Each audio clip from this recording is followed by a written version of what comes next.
janvier 2016 que la rupture est là, c'est la première élection inclusive.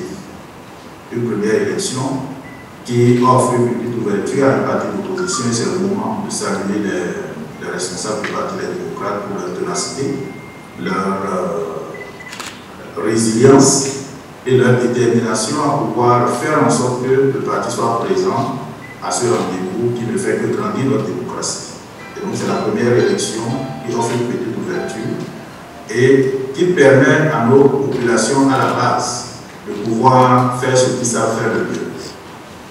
Aller dire à travers les urnes les choix de gouvernance qu'ils espèrent pour le pays. Depuis 1990, notre pays n'a jamais connu un rendez-vous électoral au cours duquel le sang même d'un seul poussin béninois soit versé.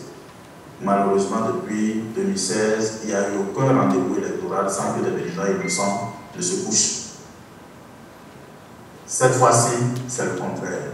Et donc, chacun doit jouer sa partition pour que cette renaissance positive soit conduite jusqu'à la fin.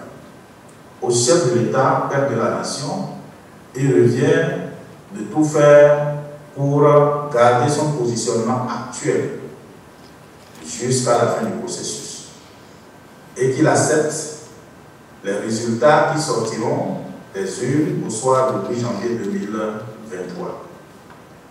Le seul exercice qu'il aura à faire sera simplement de remettre à la disposition de leur famille ces fonctionnaires qui ont fait effraction ces dernières années dans notre temple de la démocratie, je vais parler de l'Assemblée nationale, et qui ont opéré comme des mercenaires.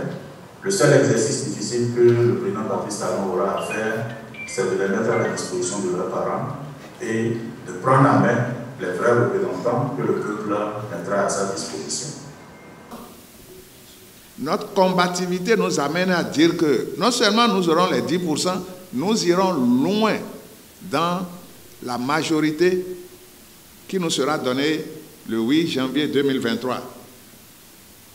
Ça là au moins, il faut partir de cette option et travailler pour. Et nous pensons que pendant les 2 semaines de campagne, nous avons travaillé pour être en adéquation avec les populations de manière à ce que, effectivement, le jour du scrutin, nous ayons un grand nombre de députés que nous amènerons à l'Assemblée pour faire les choses comme cela se doit, c'est-à-dire prendre des lois qui permettront justement à nos populations de se sentir concernées par le travail de cela et de faire en sorte que nos camarades qui sont en prison, nos camarades